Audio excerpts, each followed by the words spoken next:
So I'll read the poem, and we'll start with Ray and Irene. Just give us a first reaction to this marvelous little poem. What I will say about Anne Spencer is that her poems, she was sort of a really important, I almost want to say matriarchal presence in the Harlem Renaissance. She was older than a lot of the younger poets, and she was the one they went to. She had a vast garden. I think in Virginia. I should probably know the biography better. She had a vast garden. She was famous for what she grew in that garden. And people like Langston Hughes would make pilgrimages to talk to Ms. Spencer and get wisdom from them. And she didn't typically write directly about race. She was a poet who said, I, as a black poet, in this era of relative freedom in modernism, I can write about whatever I damn please. And so in this poem, she writes, seemingly, it's about her garden. So I'll read it, and then we'll turn to Ray and Irene. Earth, I thank you for the pleasure of your language. You've had a hard time bringing it to me from the ground to grunt through the noun, to all the way feeling, seeing, smelling, touching, awareness. I am here. Wow. Okay, Ray, you want to start us off?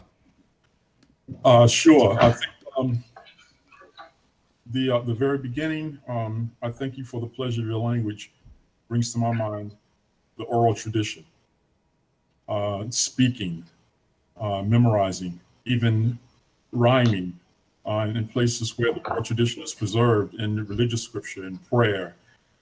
And I think that's what she's starting us with, is that early level of knowledge transmission through the oral tradition. And there's that, Ray, that little switcheroo at the end when we get the prayer rhetoric and prayer diction. Earth, I thank you. It's as if we're gathered around before a meal and we've had the stuff from the garden. That's and right. We're just thanking the earth for giving us this stuff. But the little switcheroo, the little curveball is for the pleasure of your, not just your fruits, your radishes, your rocket. Lily, you growing some rocket? I am. Yeah. Arugula. Arugula. But the pleasure for your language. And then we get a bit of an extended metaphor, an extended conceit, because it's not just the soil being made to give stuff up to us, but it's how hard it was to get the noun out and so forth. What do you make of that little curveball? It's a meta poem in a way, right? Not just a garden poem. It is a meta poem, and I think the curveball that goes from the oral tradition to the noun is language bursting through from the spoken word to the written word. There you go. Ray, you're a genius. You're a fucking genius. That was great. Can you say that again? I can. No, I don't mean word for word, but in another way. I think that's really, really great. What a reading. Well, I do this in my Library of Congress tour every month when we talk about the evolution of the book, and basically humans started off without an oral language, without just the ability to stack stones on one another. Then they developed an oral language, which enabled them to pass information by word of mouth, but they could only pass so much information by word of mouth. And in fact, it was just gossip. Eventually, the oral tradition worked its way through, breaking through the ground, as Anne Spencer says, to grunt oral tradition through the noun. The noun, I'm saying, is the written language, the written tradition, which became the springboard for Western civilization, if you will. Yeah. Beautiful. Thank you, Ray. So, Irene, what are your first thoughts about this poem? Well, okay, so I was thinking more on this earth, I thank you part, because it's like, yeah, language is a human thing, but it's something from the earth, which is actually like growing up from the earth somehow. So it could be a way to say that language doesn't belong to a group of people or to a certain group of people, that it belongs to everybody equally because it comes from the earth. And both oral language or, as I say, like oral or written, the noun or the verb are somehow both equally important, both are in the poem. And I really like the way in which she gets to the noun, to the final noun after all these verbs like feeling, seeing, smelling, touching, and the final noun that is finally appearing there is awareness. Yes, And that's a noun. Irene, that's great. So you get these fake nouns, right? Feeling, seeing, smelling. They're nouns, but they have that ing thing that's sort of like so we're grunting through to the noun by having all these verb nouns, and then we get a real NESS noun. We got it. So I just hit my nose on the mic. Too much excitement. And so now what we're getting is this. The earth is giving, the poem is the earth that gives forth to a noun, a thing. And of course, that thing is hardly concrete. It's awareness. And then she gets to say, as Ray Armentrout does in The Way, I am here. Yeah. That's a great reading. Irene, you guys, where do we go from here? All right. So, Kelly, what's your general thought about this poem? And what was your first reaction to it? It seemed kind of simple at first, didn't it? Yeah, I think the word that I keep coming back to is awareness, because I think my first impression of what awareness is obviously like the sensory, like being aware of where I am, or being aware of the surroundings, but also awareness as in contrast to like ignorance and not being aware of social conditions and in situations like that. And for me, that adds another layer to like the idea of struggling with language. And yeah. That's great. I wanted to quickly turn back to Ray because his lunch hour is almost over. So I'm just curious. This poem appears in ModPo Plus under the Harlem Renaissance. Anne Spencer is known as a Harlem Renaissance poet.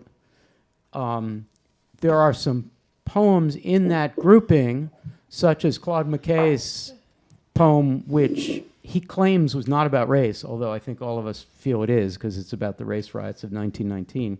In this poem, race is not an issue, but it's very tempting to read it as an allegory of the black poet. So I invite you to comment on that and focus particularly on the hard time that she has had, or that Earth has had, bringing the language, to me from the ground. Yeah.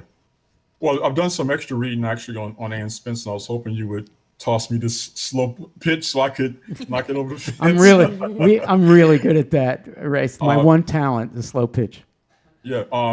Anne Spencer was very well known in these Harlem Renaissance circles. She was the elder stateswoman, and she was conscious of the fact that she was writing as a woman, as a feminist, in a world of men, albeit black men.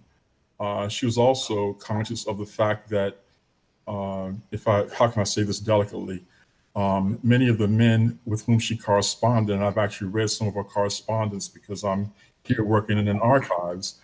Many of the men that she corresponded with were not interested in her as a woman because they were gay, they were homosexual. And so she's I think that she, of course she's a black woman and she's writing to reflect that background, but she's also writing as a woman in a male-dominated world, and she's writing as a woman poet in a poetry community dominated by men who didn't care about her because of her femininity. Thank you, Ray, and thanks for joining us today, and have fun getting back to work. So what I'd like to do is go around and invite everybody to say one thing about this poem, the Anne Spencer poem, that you feel hasn't been said before. And when we get to Claire, I would like you to quote the tweets or posts. So let's go to Mandana next. Final thought on this poem. Even if it's just, I really like it. That would be good enough. I'm just going to point one thing that I noticed is that in the third to last line, when she is talking about all of those different kinds of verb nouns, there's one that's missing, which is hearing. And I find that very interesting. Yeah, I don't have an answer for that, but I find it very interesting because she's very specific about her language throughout. So I have to wonder why she's omitting that. Yeah. It is interesting. There are 5 senses. And of course, if Ray's right that the oral tradition is behind this, then missing hearing is kind of significant. Jeremy, your thought on this poem? Had you read it before? I don't think you probably have. And you're muted, by the way.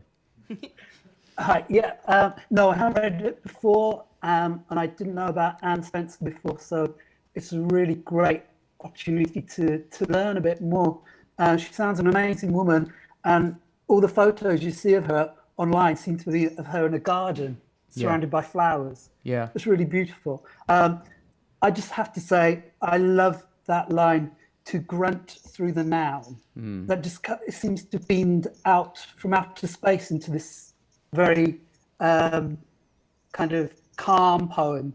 And the fact that through is spelled THRU, you know, that's the only kind of abbreviation in the whole poem. Yes. And it seems to turn the poem for me. Yeah. Now, I think those are 2 good observations.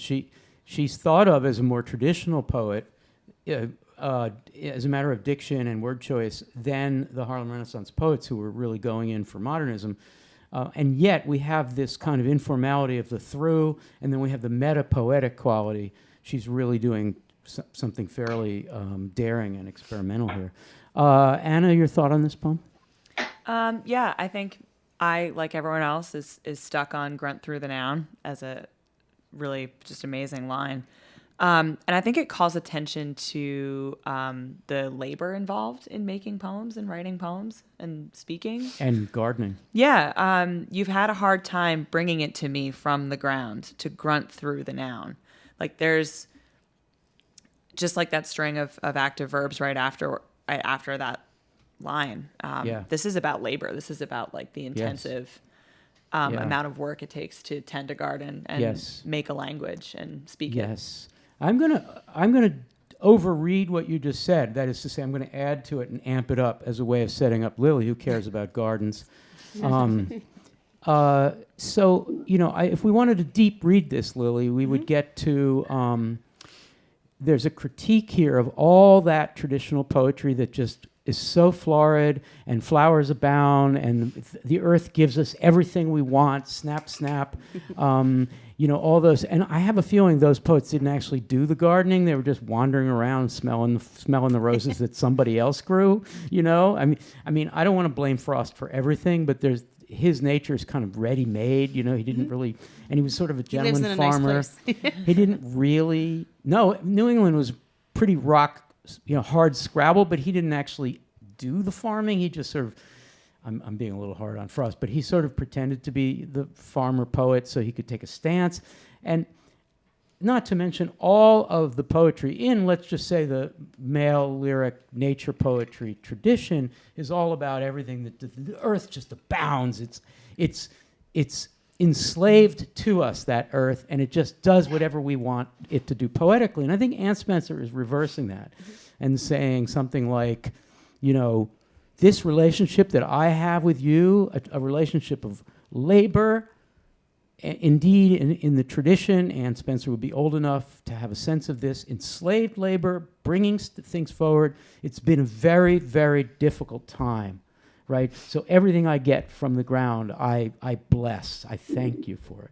How is that? Is that too much of a read? No, I don't think so. But I'm going to also add a bit to what Ray was saying about an evolution of language and communication. Like, I think in Anne Spencer's model, Earth and human are evolving together, and they've finally reached a point where there is pleasure in language, because she's not just saying, I'm thanking you for language, I'm thanking you for the pleasure of language. So it's not just now I can speak and whatever. It's like, okay, maybe first we only, like the word grunt points to a more sort of a primitive reading, right? Like first we could only grunt and point at nouns. Now we're evolving together. Like I've cultivated, pun intended, like a warm, loving relationship with you, and I'm now able to. I'm recognizing all the hard work it took for Earth as well as for human to get to this point, and now we can, because we've had that working relationship, we can get to this great place. Yes, and I'm hearing Ray say that this is a feminist take on the Harlem Renaissance, and in fact, one could read this as a birth poem, a birthing poem. There's the grunting through all the way, awareness, I am here. There's a kind of revelation of identity, right? So it strikes me that the difficulty that she had here, we picked these poems randomly, but it's a sort of cousin poem to Aigner's difficulty, which is not a historical or racialized difficulty, but a disability difficulty. But that the kind of this is really tough. It's been tough. So the nature you find in my poem, it isn't incidental. It's sort of it embodies the difficulty that I have. I want to go on. I want to continue. I want to be. I am here. I want to continue. They're really together. Before we end this one, Anna's going to hold up, Zach, a photo we have here of Ann Spencer in her garden. Look at her. There she is. She's carrying some pretty great, looks like beans maybe? Produce of some kind. Zach's having some focus problems. He needs to learn. There it is. There's Ann Spencer. Ann Spencer in her What's garden. it say on that basket? I'm not It's sure. French. Come on, you need to do your French. Sorry. Claire, can you quote? We'll conclude with some quotes from the... Yeah. Brian early on the forum said... Brian, yeah. He comments on the choice of the word grunt, and he says, we grunt through the nounness of our bodies, the dirty, sloppy reality of our bodies. There is so much beauty in taking earth and grunting through nouns to other nouns who are also aware we are grunting. Beautifully done, Brian. Thank you. There's a lot coming in, so I'm trying to A find... lot. That's great. And Chris Foreman asks if there's a relationship between this poem and E.E. Cummings. I thank you, God, for this most amazing day. And I would say, Chris, that poem, the Cummings poem, was probably first, chronologically. So there may be an influence there. Go ahead, Claire. Dina, I don't know how to pronounce... Yeah, Perot says, to grunt through the noun, love it. Language is complex. Human expression has so much more to do with the senses, a more primitive language. And Sanjeev says, grunting through the earth, sprouting forth the many gifts of the earth, which the poet is aware of. If you are not aware of the many gifts of the earth, you will not sense, feel, smell, touch, ... Nice. Yeah, good stuff. And then... Stephanie says she likes it when you're hard on Frost. Yes. Which Stephanie likes that? Okay. Yeah. That's good. I really don't like to do that, but sorry. There's an ironic sorry. Yeah, no, I'm sorry, not sorry. You're hard on Frost. Kate Boykin-Williams, her awareness and sense of being present, I am here, has come from her relationship to the earth through her gardening and the motions it makes her feel. The earth speaks to her through what pushes through, grunt through the ground she tends. Kate, that's fantastic. I think that's the Kate in North Carolina. Yeah, I think you might so. be right. Yeah. Okay. Let us snap for the wonderful work that's been done on this poem.